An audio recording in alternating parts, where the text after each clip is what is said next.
Okay, welcome everybody. Good week to all. Refuah Shlema for everybody. Refuah Shlema to everyone. Whoever needs a refuah Shlema, should have a refuah Shlema. All those that need money should have money. All those that need health should have health. This country should get back to work. Things should be better than they used to be before. It says every descent is for the ascent. So Right. We came down to this.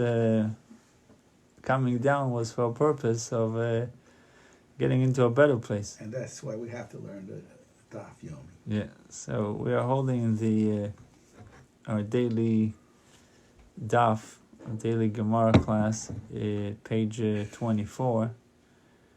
And Shavua Tov, Shavua Tov. Should we tell guys? And page 24, Chaf Daled. It's the second chapter. Bameh Madlikin is the name of the chapter. And Tractate Shabbos. So page 24, 24a1 in the top. Tanya Kavaseder of Chisda, a Brisa was taught in accordance with of Chisda.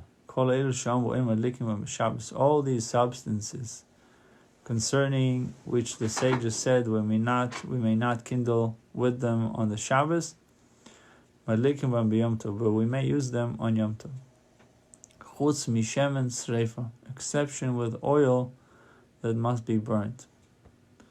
We learned before yesterday that shemen sreifa, oil that must be burnt, is reference to teruma oil that was given as a donation, and the leftover of it, since already they're consecrated, they need to be burnt. So you are not allowed to use it for Shabbos candles. Chutz mishemen sreifa lefi shein surfing kochim b'yom tov. And this cannot be even used on Yom Tov, because we're not allowed to burn sacred offerings on a festival day. And this oil is associated with an offering. What is the law regarding whether one is required to mention the miracle of Hanukkah in Birkas Hamazon, the grace after meal?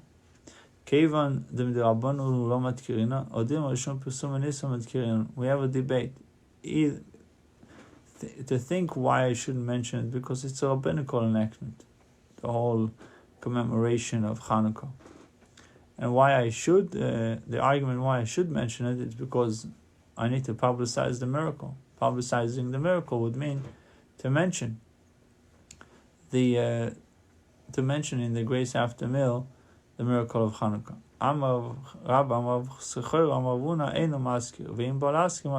I said you shouldn't mention it, and if you're already mentioning it, if he wishes to mention it, you should mention it in the Thanksgiving benediction. A related incident: Rav Yehuda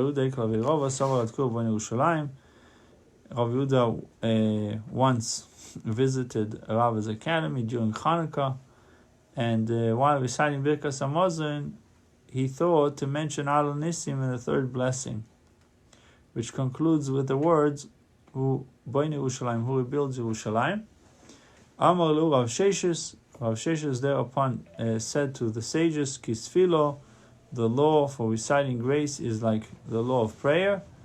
Ma tefila b'oido av Birkas Hamazon b'oido. Just as in the case of prayer, Al Nisim is mentioned in the Thanksgiving blessing. So when it comes to Birkas Hamazon, when it comes to the grace after meal, it's also mentioned in the Thanksgiving blessing.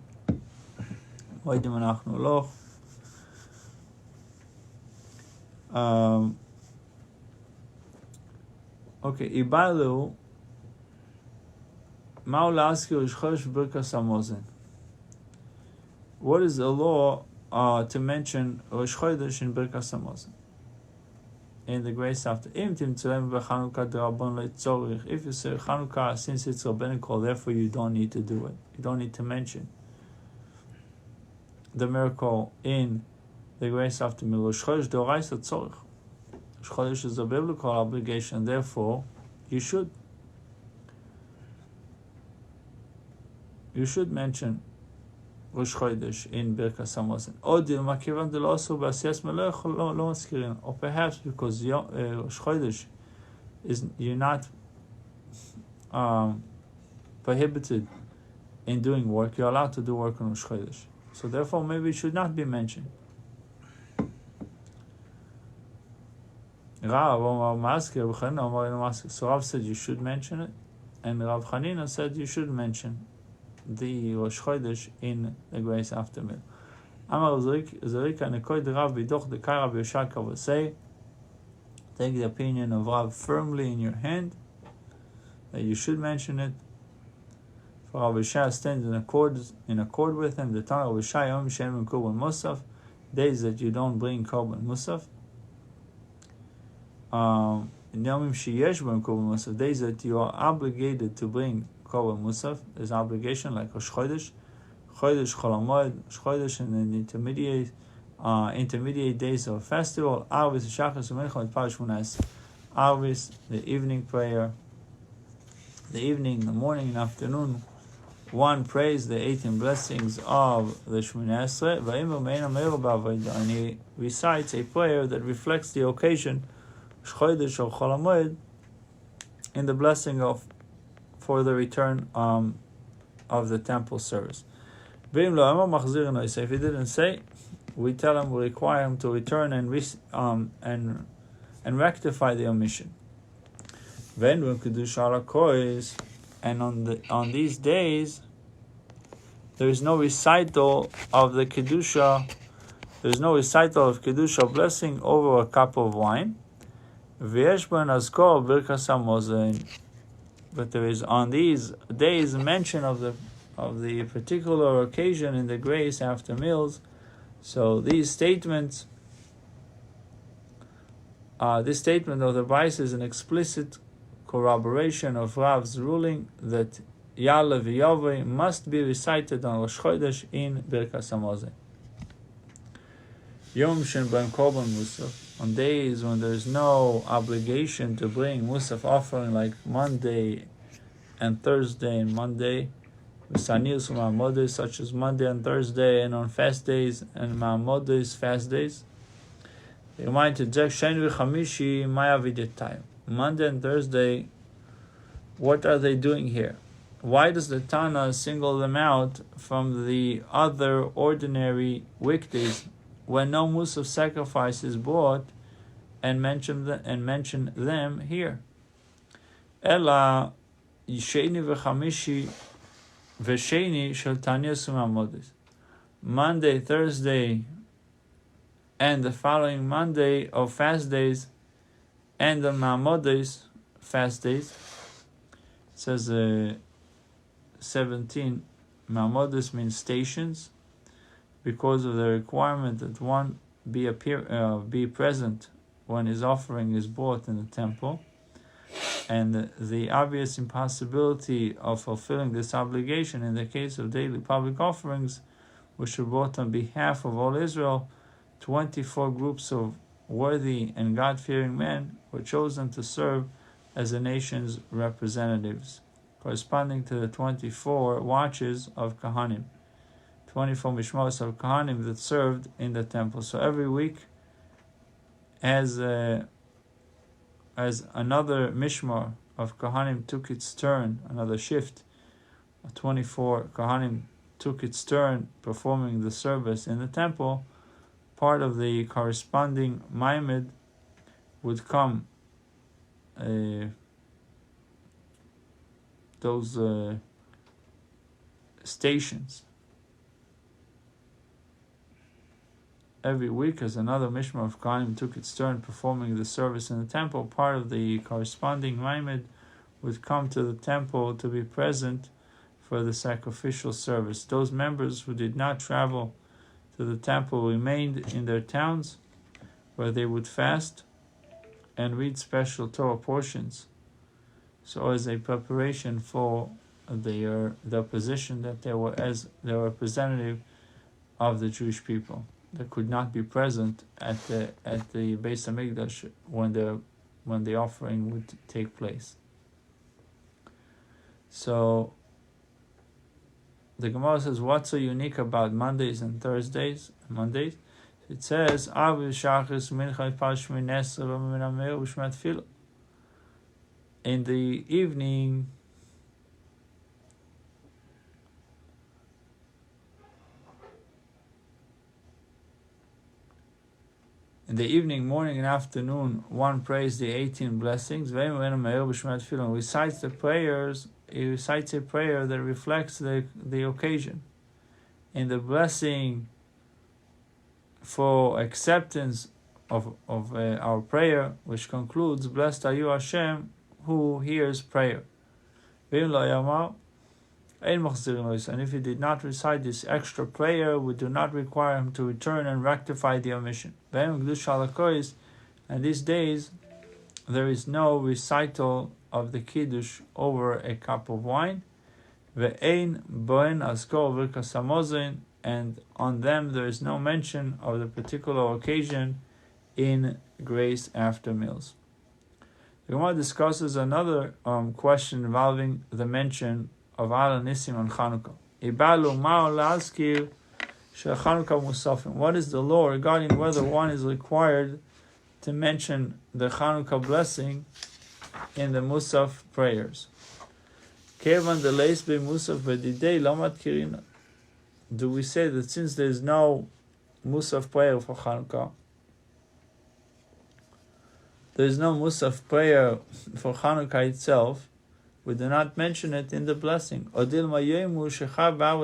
perhaps it is a day that requires 4 Shmoneh prayers, meaning the Musaf. And so we do recite Al Nisim in Musaf. Rav Yehuda Rav Huna Rav Yehuda don't Tarvai no Maskir. Rav Nachman Rav Yechon don't Tarvai Maskir. Rav Huna and Rav Yehuda, both of them said that he mentions. The one does not mention Eino Maskir. The one does not mention the Chanukah blessing in Musaf. And Rav Nachman and Rav Yechon said that he does mention the Chanukah blessing in Musaf. Amar Rabbi Rav Yosef Hod Rav Huna Rav Yehuda Daravu. This opinion of Rav Huna and Rav Yehuda that he doesn't mention is consistent with the opinion of Rav.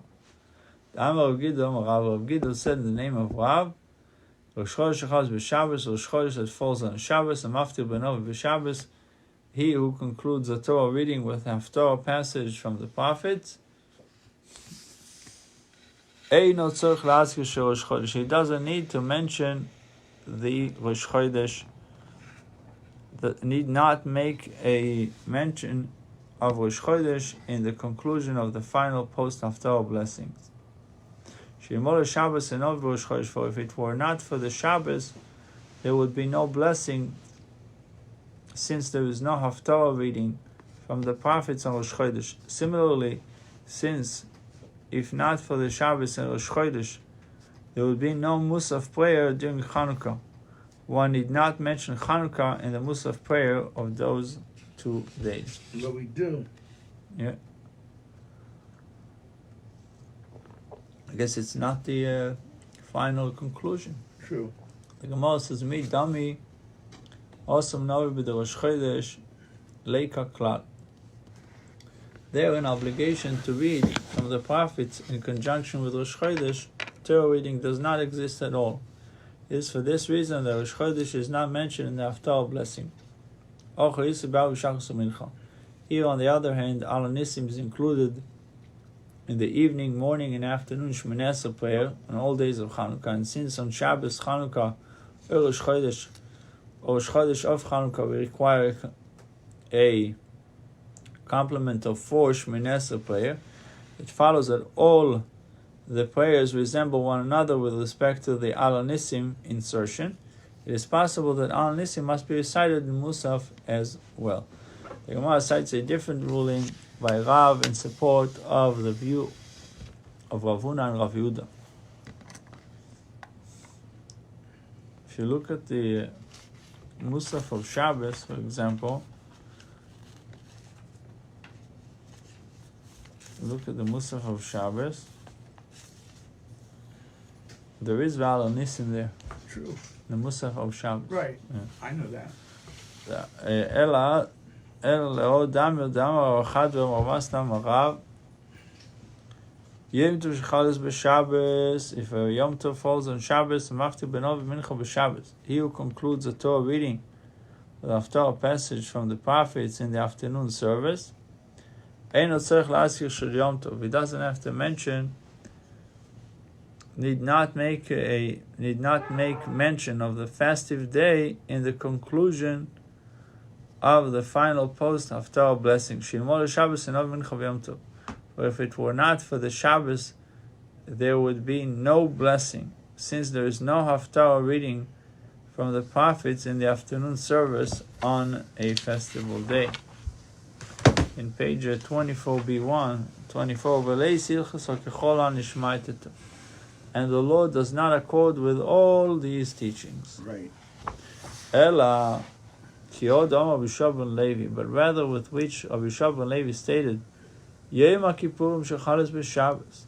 In the case of Yom Kippur that falls on Shabbos, Amispalel Ne'ilah tzorich la'askir shel Shabbos. When you're davening the Ne'ilah prayer, the concluding prayer of the day, he must make mention of the Shabbos in his prayer. Yom Shenischar v'arba tefillot, for it is a day that requires 4 Shminesa prayers. So it follows that they resemble one another with respect to the Shabbos insertions, and Shabbos is mentioned in the other prayers. Kashyo hilcheto ha-hilcheto. This law contradicts another law. Omad hilcheto Rabbi ben Levi. For you have said the halacha accords Rabbi ben Levi.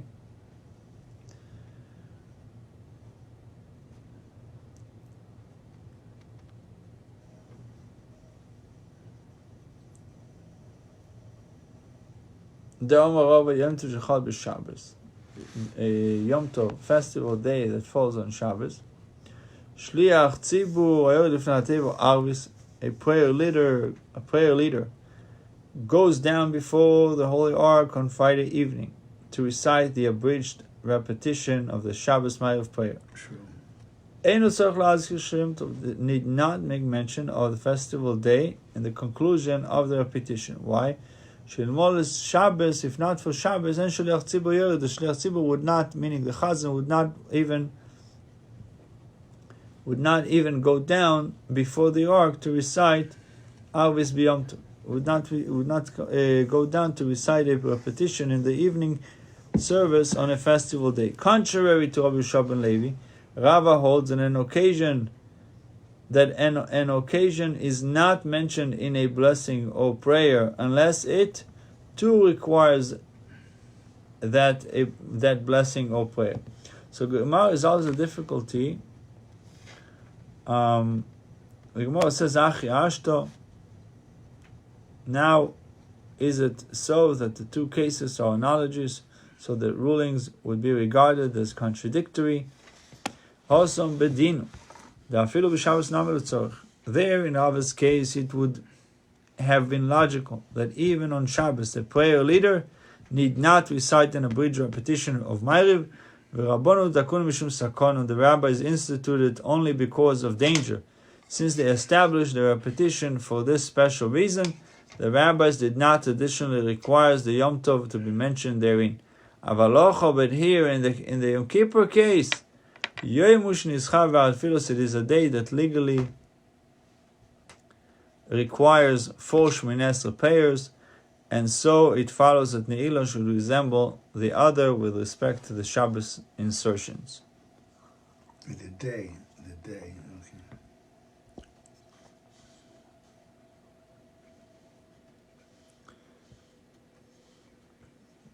It is the day that legally requires 4 Shminesa prayers, so it follows that Ne'ilah should... They're not counting the evening for this. When they say that, they're counting, Chakras, Musaf, Mincha, and Nila. That's the for the day. Right, not the Ma'ariv. Right. No, may we kindle with fat from a sheep's tail. No, with tallow, other chaylev, other type of forbidden fat. Nahum the Modi says we may kindle with boiled tallow.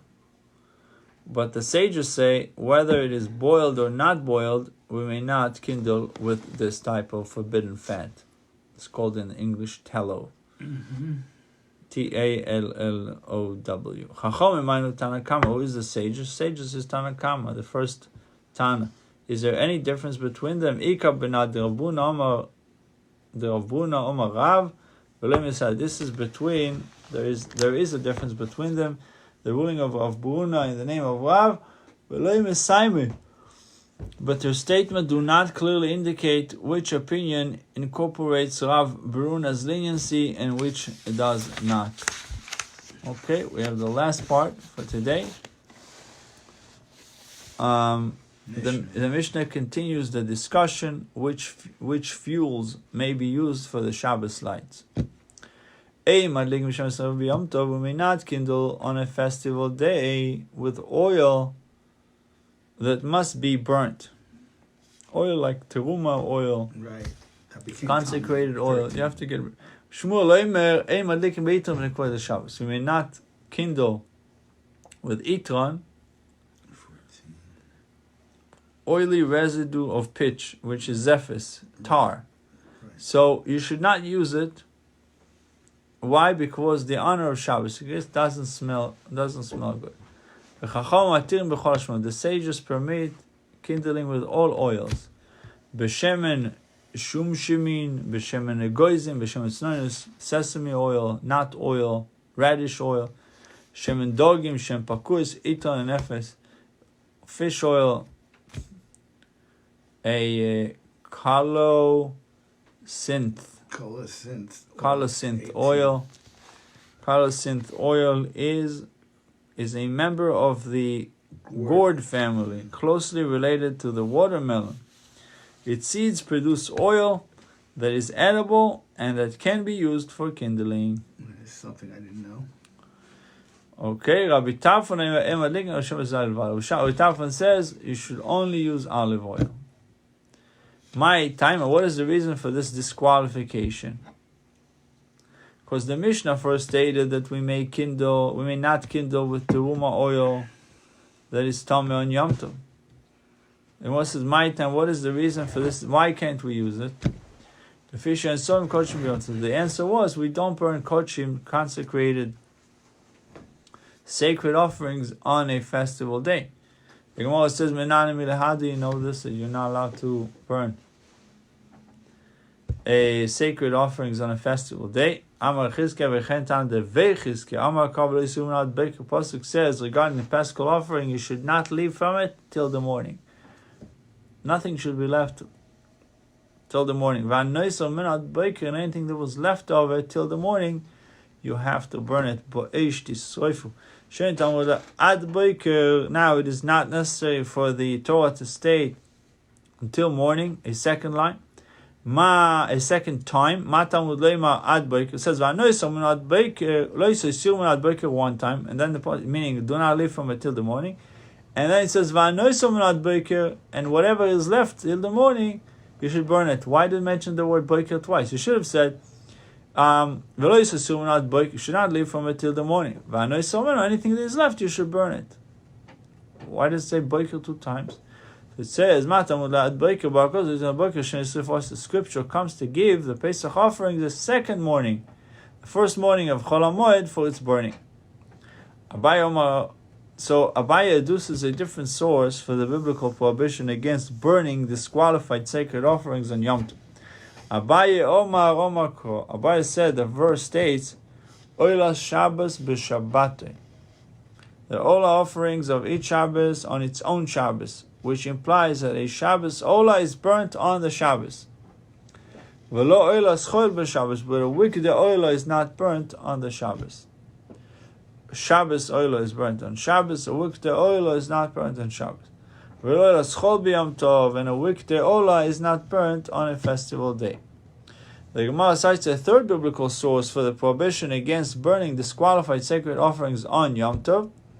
Rava says, the pasuk states, the verse states with respect to the festival days, Hu levado ya'aseh lachem. no work may be done on them except for what must be eaten for any person. Only that may be done for you. On Yom Tov, you can only make food for what you need for that moment, for that meal. Although the pasuk sanctions the performance on Yom Tov of any melacha needed for preparation of meals, the superfluous word that hu levada yoseh lochem, that implies, but one may not perform melacha to accomplish any of the preliminaries to food preparation, such as manufacturing a spit, knife, or oven for cooking. Levade veloy milosh lo yizman. Further, the extraneous word only teaches, but one may not perform on Yom Tov or Shabbos circumcision, not at its designated time, the asur b'kal, which leniency would otherwise be derived through a kal v'chemer argument. The argument can be found in note 32. Not at its designated. The argument would run as follows. We learn below that the law of tzaras, of leprosy, overrides that of the sacrificial service. Since a Kohen may not cut away its tzaras infliction to qualify himself to perform the service, we further learn that the sacrificial service supersedes the sabbatical malacha restrictions, inasmuch as public sacrifices are offered on the Shabbos. Public sacrifices are offered on the Shabbos. We may therefore conclude that circumcision also supersedes the Shabbos restrictions, since even a deferred circumcision overrides tzaras law. One may cut away a tzaras infliction in performing circumcision.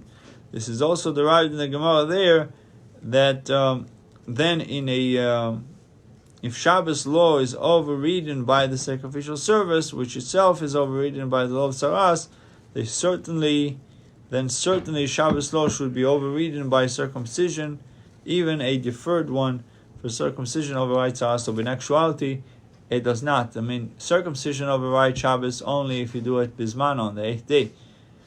And there's a question if he was born with C-section, if it's considered bisman or not. If you still do the circumcision on Shabbos, if it overrides Shabbos or not. But halachically, if it was pushed off, you don't schedule it on Shabbos. Right. It does not override Shabbos. Or Shabbos or Yom Tov. One advances a legal reason for the prohibition against burning sacred offerings in Yom Tov. Rav Shomar Shabbos Shabbos, in the verse, on the first day, a solemn rest, and on the 8th day, a solemn rest. Asay imparts a positive commandment, for its implication is rest on that day. And so work on Yom Tov is prohibited by both a positive and a negative commandment. And a single positive commandment, such as a mitzvah of burning sacrificial leftovers or otherwise disqualified offerings,